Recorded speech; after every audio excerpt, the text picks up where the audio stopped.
Bonjour à tous. Aujourd'hui, on se retrouve à NFT Paris avec Pierre-Nicolas Hurstel. Nous t'avons déjà accueilli en live sur notre Instagram et on s'est dit que cet événement-là, ça serait une bonne occasion de parler en vrai, sachant que vous avez énormément de nouveautés chez Ariani. Donc pour ceux qui ne connaissent pas, Pierre-Nicolas Hurstel fait partie de Ariani. Tu es donc le CEO de l'entreprise. Est-ce que tu peux en 2 mots expliquer ce que Ariani fait aujourd'hui? Oui, bonjour, merci de m'accueillir de nouveau. Désolé pour la voix un peu cassée après déjà une journée et demie d'NFT Paris je vais vous expliquer rapidement ce qu'on fait, mais c'est tout à fait exceptionnel ce qui est en train de se passer ici. Cet événement qui date de l'année dernière est en train de devenir le plus grand événement mondial pour le Web3 et les NFT. Mondial du coup, même pas européen?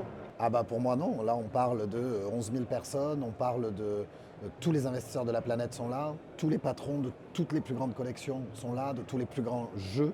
C'est complètement extraordinaire ce qui vient de se passer là depuis mercredi, parce qu'en fait c'est carrément une semaine du Web3, ça a commencé mercredi midi.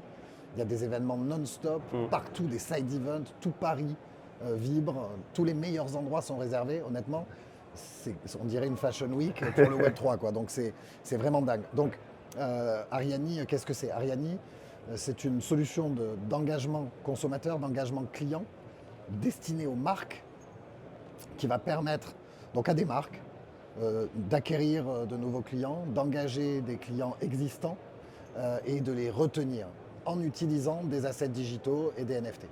D'accord? Donc, ce qu'ils vont faire, c'est qu'ils vont créer des NFT pour 3 cas d'usage. Si je ne connais pas encore le client ou l'utilisateur, je vais pouvoir créer des NFT qui vont être des NFT gratuits que je vais distribuer dans le cadre d'une campagne. Plutôt que d'essayer de récolter des emails ou des followers supplémentaires, je vais offrir des NFT et autour de cette distribution, je vais proposer des expériences token gated avec des contenus spécifiques qui vont m'amener à mieux connaître cet utilisateur, à le fédérer cette communauté et puis à les amener petit à petit à rentrer dans la marque, à la découvrir et à devenir un utilisateur. Si au contraire j'ai déjà quelqu'un qui a acheté quelque chose et que je vends des objets que je qualifierais de durables, hein, c'est-à-dire des objets avec une valeur perçue relativement élevée et une durabilité importante, ben, je vais émettre un passeport digital en utilisant la technologie NFT, le standard NFT amélioré qui est le nôtre, et je vais distribuer ça au moment de l'achat. Donc le premier cas d'usage, c'est des assets digitaux qu'on va distribuer plutôt dans des cadres d'acquisition. Le deuxième cas d'usage, ce sont des passeports produits tokenisés qu'on va distribuer à des utilisateurs existants pour les engager, pour leur donner plus de services et puis pour leur permettre d'avoir accès au marché secondaire de leur objet, qui est l'objet clé. Hein. L'asset, c'est bien l'objet physique, plus facilement. Et puis, on va ensuite vouloir retenir ces clients. Et là, on va travailler sur des programmes de membership et de fidélité, dans lequel le token, finalement, est une version digitale d'une carte de membre qui, en plus d'être digitale, est complètement interopérable. Et donc, on va commencer à voir apparaître des programmes de fidélité interopérables nativement ouverts. Donc, on permet à des marques de faire du consumer engagement avec du Web3, de l'acquisition, de la rétention, de l'engagement, avec 3 cas d'usage, des passeports digitaux, des assets digitaux et des cartes de membres digitales. D'accord ? Pour faire ça, on leur met à disposition un stack de technologies sans commune mesure, je dirais très innovant et très complet. À la base, c'est un protocole open source qui permet de créer ces NFT avancés qui sont les nôtres. Donc c'est des NFT qu'on peut récupérer facilement avec une adresse de wallet générée à la volée, des NFT auxquels on peut écrire dans le wallet qui les possède avec une transaction on-chain qui porte le message, des NFT dynamiques qu'on peut horodater on-chain avec ce qui se passe dans la vie du NFT ou du membre ou de l'utilisateur. Avoir le suivi en fait du chemin que le NFT il a parcouru. Voilà. Ouais. Et donc ça, c'est open source, open access. J'invite tous les développeurs et tous les curieux à se rendre sur notre site, sur la partie protocole, et à s'amuser à builder dessus. On peut minter des NFT, c'est hyper simple, il y a des librairies JS, c'est open access, c'est-à-dire qu'on peut construire des services à destination de tous ceux qui ont déjà un NFT minté sur ces protocoles. Donc il y a vraiment un potentiel incroyable. Donc ça, c'est la partie open source. Et comme les marques ont besoin d'outils un peu sur étagère, on a créé des interfaces et des web services qui permettent d'utiliser cet open source avec une abstraction complète des complexités de la blockchain. Et donc ça, c'est les marques qui nous achètent ça pour implémenter le protocole open source. Donc voilà un peu comment on fonctionne. Consumer engagement, 3 stratégies, 3 use cases, un protocole open source et des solutions sur étagère. Très bien, très clair. D'ailleurs, pour ceux qui s'intéressent, Ariani publie énormément de contenu sur différents réseaux sociaux, notamment Instagram, qui s'affiche juste là. Donc si vous voulez découvrir un peu plus la marque, vous pouvez aller directement dessus. Donc cette interview n'est pas sponsorisée, malheureusement. Aujourd'hui, pour parler un peu plus d'un cas d'usage concret, récemment, vous avez communiqué sur votre partenariat avec Moncler, notamment Moncler Genius. Est-ce que tu peux expliquer un peu plus ce que vous avez fait pour la marque? Avec plaisir. Donc là, on est vraiment dans le cas d'une stratégie acquisition, d'accord? C'est-à-dire que Moncler lance cette grande plateforme collaborative créative tous les ans qui s'appelle Moncler Genius, donc qui collabore avec 8 designers à qui ils font créer des sous-collections. Donc là, cette année, il y avait Pharrell Williams, Roc Nation, Jay-Z, Palm Angels, Alicia Keys, Adidas. À travers cet angle créatif et collaboratif, ils s'adressent à une communauté de gens qui sont très différents des gens qui achètent leurs produits pour la montagne ou pour le sport. Et donc là, l'idée, c'était de se dire, tous ceux qui vont venir interagir avec le premier événement Moncler Genius 2023 à Londres, c'était de lundi. Autant te dire que ma semaine a commencé il y a très très longtemps parce que j'étais là-bas. Je n'ai jamais vu... D'où la perte de la voix, j'imagine aussi. Déjà, ça a commencé tôt, si tu veux. Je n'ai jamais vu un événement mode comme ça. Et donc, en fait, toutes les personnes qui venaient à l'événement recevaient un NFT communautaire, fait bien sûr avec notre technologie, minté à l'échelle avec notre technologie, complètement intégré dans le système de Moncler avec des calls API. C'est-à-dire tu arrivais, tu scannais ton QR code de la soirée et tu pouvais recevoir automatiquement un lien pour récupérer le NFT généré en wallet non custodial en moins d'1 minute.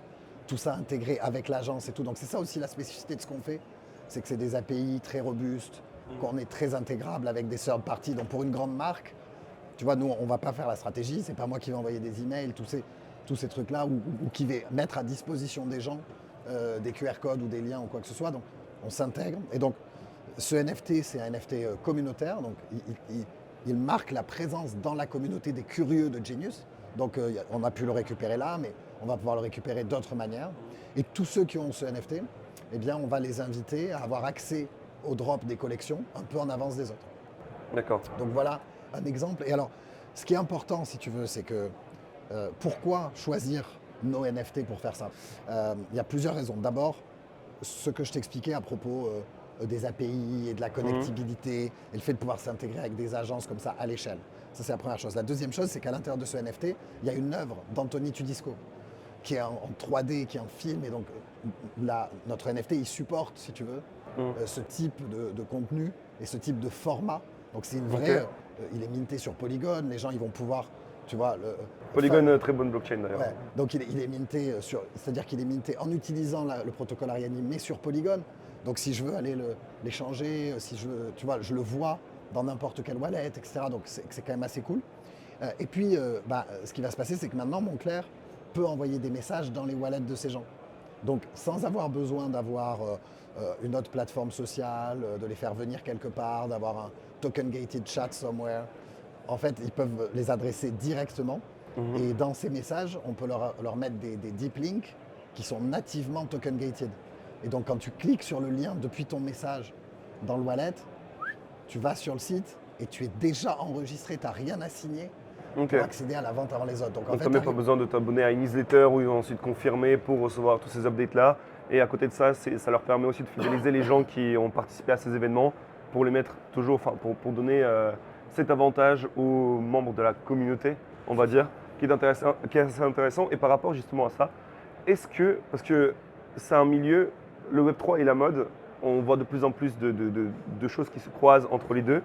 Mais par exemple, pour reprendre cet événement-là, moi je me dis, si je n'étais pas dans le milieu de la blockchain, je scanne un QR code, on me dit rentre ton adresse ENS ou Ether et tu vas recevoir un NFT. Est-ce qu'en fait les gens le comprennent? Comment est-ce qu'ils le perçoivent? Mais si on fait ça, ils ne comprennent rien. On ne fait pas ça. On ne fait pas ça du tout. D'accord. On scanne un QR code, on leur fait télécharger une app de wallet dans laquelle on génère une adresse on the fly sans rien faire de plus. Et ensuite, ils acceptent le NFT et le drop est généré. Donc en fait, c'est une de nos briques technologiques qu'on appelle le transfert asynchrone, qui, avec le même lien, montre les métadatas du NFT, génère l'adresse de wallet, génère le drop. D'accord. Donc en fait, tu n'as pas à ajouter d'adresse. Et donc en D'accord. fait, ce qu'on fait, ce qu'on leur dit, c'est si vous êtes un pro et que vous avez déjà une adresse, bah, tu peux choisir au moment sur la première landing, quand tu as scanné le QR code, tu peux choisir de mettre ton adresse. Tu vois, Ok. t'as un petit truc, tu dis tiens, je vais mettre mon adresse là, je la copie ou je mets mon ENS. Sinon, tu ne vois pas cette option, tu cliques, on te génère l'adresse dans une appli compatible Ariani. Et depuis là, si demain tu évolues et que tu apprends à t'en servir, bah, cette appli elle est compatible Wallet Connect, tu peux te connecter à OpenSea avec pour vendre Le marché ou secondaire même pour le aussi, marché ouais. secondaire, ou tu peux transférer ce NFT sur n'importe quelle adresse. D'accord. Une fois que tu as un peu grandi dans ton utilisation. Mais si tu veux, nous, ce qu'on voit, c'est quand même que 80% des gens qui interagissent avec nous et avec les marques qu'on enable, bah, c'est la première fois qu'ils voient un wallet. Ouais, c'est aussi leur premier pas d'entrée dans le Web3. Complètement. Si tu veux, il y a 100 millions d'utilisateurs aujourd'hui. Il y a une question qu'on a abordée un peu dans le récap 2023 des NFT, de tout ce qui s'est passé sur le marché NFT, c'est le métaverse. D'après moi, on n'est toujours pas dedans.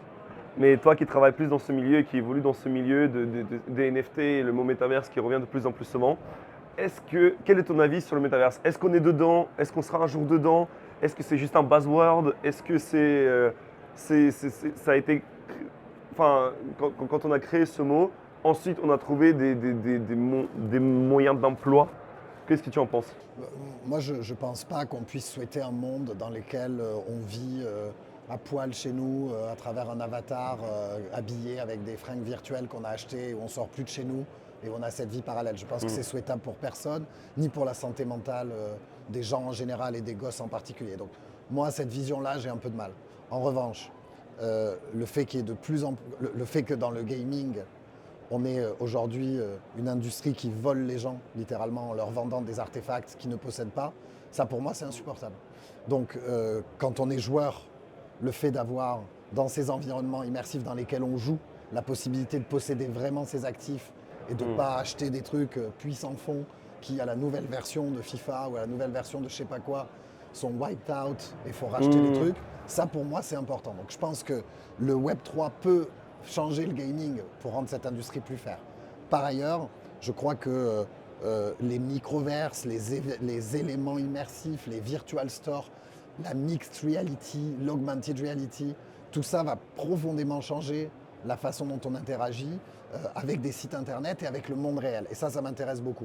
Comment les sites internet vont devenir plus immersifs ou les expériences digitales et comment quand on est dans le monde réel, l'ajout d'éléments virtuels à l'intérieur de notre réalité va transformer et améliorer celle-ci.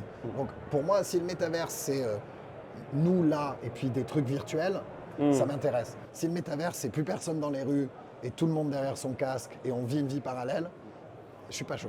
Je suis d'accord avec toi, pour le coup. Pour finir cette interview, c'est la question qu'on pose à tous nos intervenants. La question, parce qu'on est toujours un média qui est axé autour de l'investissement. On n'est pas uniquement crypto, on n'est pas uniquement NFT, on n'est pas uniquement immobilier ou bourse. L'idée aussi, c'est de connaître un peu l'investissement des différents entrepreneurs et des personnes qu'on interviewe. On a eu des personnes qui ont investi dans les vignes en Angleterre. On a eu des personnes qui ont investi dans des startups. On a des personnes qui investissaient dans la crypto, dans les NFT, dans de l'art. Aujourd'hui, à titre personnel, quels sont tes investissements préférés? D'abord, mon investissement numéro 1, c'est Ariani.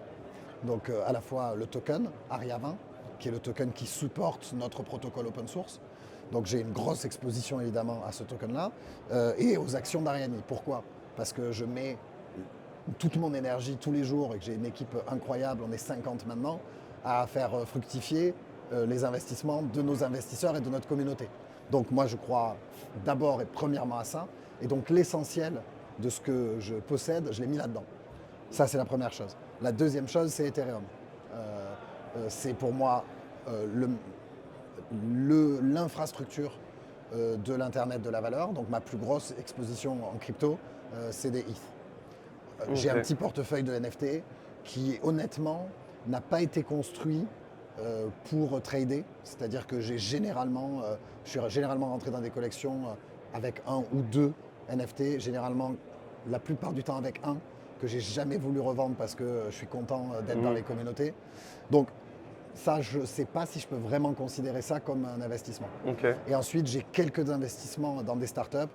Le seul dont je vais parler, c'est Pools, P00LS, qui est une super startup américaine qui fait des social tokens, et où il y a aussi un token qui est le 00 token, qui est sur Coinbase. Donc, nous, l'ARIA 20, il est uniquement sur Uniswap, mais le 00, il est sur Coinbase.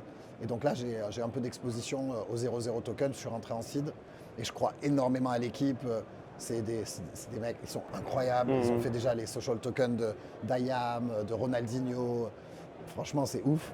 Donc voilà, donc tu vois, c'est assez focus. Hein. Ouais, donc très start-up, très crypto. Au final, les deux milieux dans lesquels tu évolues. Voilà. Bah, les trucs tu vois, où je sens que j'ai une prise. Ariani, avec notre token, l'environnement Ethereum, des startups de social token et autres, de gens que je connais très bien. Et l'essentiel de tout ça, quand même, c'est des tokens.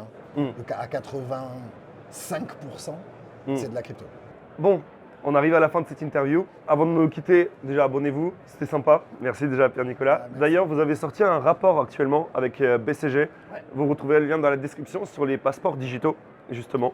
Donc alors j'ai lu le rapport, je trouve ça super intéressant et j'invite tous ceux qui s'intéressent en fait à tout ce qui est digitalisation de l'économie, au double numérique des différents objets, de potentiellement avoir notre passeport digital. Ça pourrait être intéressant d'aller lire ce rapport. Ouais, si tu veux, il y a une nouvelle régulation qui arrive au niveau européen qui va imposer d'abord aux batteries, aux objets avec des batteries, à l'électroménager, puis ensuite au textile, d'avoir un passeport digital pour chaque produit afin de mieux informer le consommateur, de permettre la réparabilité, la recyclabilité et la revente. Et nous, on est tout à fait convaincus que la tokenisation, c'est l'outil parfait pour faire de cette contrainte une opportunité business qui va permettre de vraiment mettre en place de nouveaux business models communautaires de circularité autour de cette techno. Parce que le coût pour être compliant avec ça va être colossal. Sauf que si tu fais juste la compliance de base, tu as dépensé, si tu es une marque, tu as dépensé de l'argent et tu as zéro valeur ajoutée. Et si tu rajoutes une toute petite tranche pour tokeniser ce que tu as déjà fait, là tout d'un coup tu as des nouveaux business models et un nouveau CRM. Très clair. En tout cas, le lien du rapport est dans la bio. Une fois de plus, merci PN. Désolé de t'avoir retardé pour ta prochaine interview. Pas de souci, merci à toi et merci à toute l'équipe. C'est toujours un plaisir d'échanger avec vous. Merci beaucoup et à bientôt. Merci.